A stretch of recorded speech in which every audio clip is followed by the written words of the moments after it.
இரவு நேரம். வானம் கருமை மேகங்களால் மூடிக்கொண்டதே. 3 அல்லது 4 மேகங்கள் ஒன்று சேர்ந்து மிதமிஞ்சின. சிறு கிராமம் அமைதியில் ஆழமான நீண்ட சுவாசம் எடுத்தது. அப்போதுதான் வானம் துளி துளியாக தெரியத் தொடங்கியது.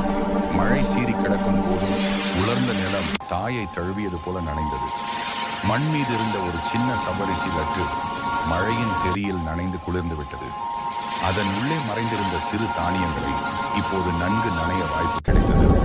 லட்டுவின் உள்ளே மறைந்து கொண்ட சிறு தானியங்கள், அவை மழையால் நனைந்து மெதுவாக நுழைந்தது. மழை தொடர்ந்து பெய்தது. மண் மென்மையாய் நனைந்து மென்மையாக மாறியதுடன் துளிகள் பொடியாகி 40 சிறு நீர்க்குழிகள் தோன்றின. உலகம் ஒரு நிமிடம் அமைதி பெற்றது. அங்கே அந்த தானியம் மண்ணுக்குள் நிம்மதியாக படுத்துக் கொண்டது. அந்த சிறிய தானியம் மெதுவாக மண்ணுக்குள் தன்னிடத்தை பிடித்தது. மண்ணின் கோரை உன் தென்னை போல் அதை பராமரிக்க, அது சுவாசிக்க துடிக்கத் தொடங்கியது.